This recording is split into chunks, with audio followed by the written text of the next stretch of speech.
I want to take a few moments today to discuss a conversation I was having with a friend of a friend last night about purchasing a gun for home defense. This person is a friend of someone I know who was considering buying a gun because of the things, like so many people in the country, the things they've seen on the news and things that are happening in their neighborhood. But they were really afraid of buying one, so they were kind of sent to me for advice or counseling, shall we say. And they said that the main concern they had was that they knew that once they purchased a gun and brought it into their home, that their family members, their spouse, their children, etc., were such at a much greater risk now of dying in an accident with a handgun. And I'm like, well, you know, of course they are more at a higher risk now if there's a gun in the house. That's like saying you're at a higher risk of breaking your neck, falling down the stairs in a house that has stairs than one that doesn't. I mean, that's just statistically true of anything like that.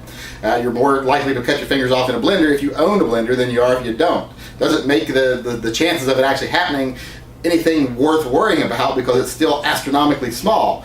But it does increase it if you have a blender, because if you don't have a blender, it's almost 0% chance. But I was trying to talk to her, and I was trying to tell her, you know, a lot of those statistics are just overrated. They're just inflated. They're just scare tactics from the anti-gun crowd. And I tried to explain to her, you know, I was reading an article the other day in a waiting room about tractors, farm tractors. And it was amazing to me that they were responsible for about 600 deaths per year and about 24,000 serious injuries. And there's so few of them. Not even 1/10 as many tractors in the country as there are guns. Yet they were responsible for 600 deaths and 24,000 serious injuries a year.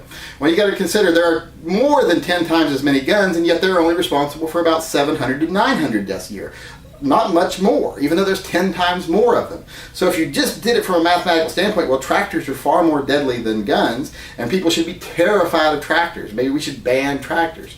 But then people say, well, tractors serve a use other than, you know, than injuring people. They actually, you farm with them, you do this.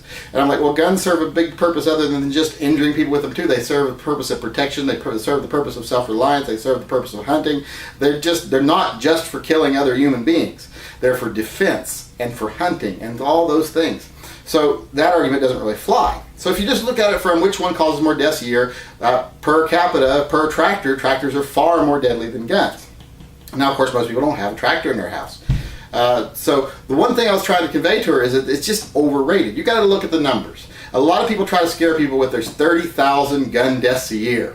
Well, yeah, there are. But the vast majority of those are, actually almost half of them are suicides. You kind of can't count suicides because someone's killed themselves, they're going to kill themselves.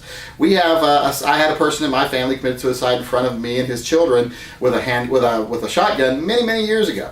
And he would have done it one way or the other. So you can't really count suicides. Once you take out all the suicides and all like the police shootings and things like that, you're left with about 10,000 deaths a year. And then they estimate that between 9,100, 9,300 of those are homicides. Those are people intentionally killing someone with another gun. So it only leaves you about 600 to 900 deaths a year, or 700 to 900 deaths a year accidental from guns. And you have to remember the vast majority of those are done while hunting. So if you're not hunting, that really drastically decreases your chance of having an accidental death with a firearm right there, or injury. So if you treat a gun properly, if you treat a gun with respect and you handle it in a safe manner, guns are not that dangerous. Just statistically, you can't even make the point that they're that dangerous. Guns are only dangerous and only deadly when they're in the hands of people that are intent on doing deadly harm or intent on doing serious harm. That's when they really become dangerous. So having guns in the hand of a killer, yeah, it's a dangerous item. Having a gun in the hand of a mother of 3 children in the suburbs of Washington, Vancouver, Washington, that's not really that dangerous, statistically speaking. There's very little chance of anything bad happening from that. So that's the one kind of thing I was just kind of trying to convey to her. And I have trouble conveying that to so many people, that guns aren't as dangerous as you make them out. They are a deadly weapon. But since people know that and they treat them with respect and they treat them properly, it really reduces the chance of anything bad happening. It's not like we're in a country where they estimate there is 9 guns for every 10 people in this country. Now, I'm not saying that 90% of people own guns. They estimate it's probably only like 30 to 35% of people actually own guns. But these people aren't dropping like flies. They're not dropping at any faster rate than people who, like I say, work on a farm. They seem to be dropping at faster rates than people who own guns. So maybe that's something people should be more concerned about. Working on a farm or working in a coal mine is more dangerous than owning a gun. But it's really hard to convey that to people, with so many people out there trying to push the numbers, just making it sound like it's worse than it is. But when you really look at it, guns really don't cause that many deaths a year in comparison to other things, especially not in comparison to car wrecks and things like that. But as far as negligent discharges and accidental shootings, it just is not a statistic that really rates all that much concern, because it's not that dangerous. If you're one of the people that treats your gun properly, you don't hunt, and you take regular and normal safety precautions, that gun is not going to harm you.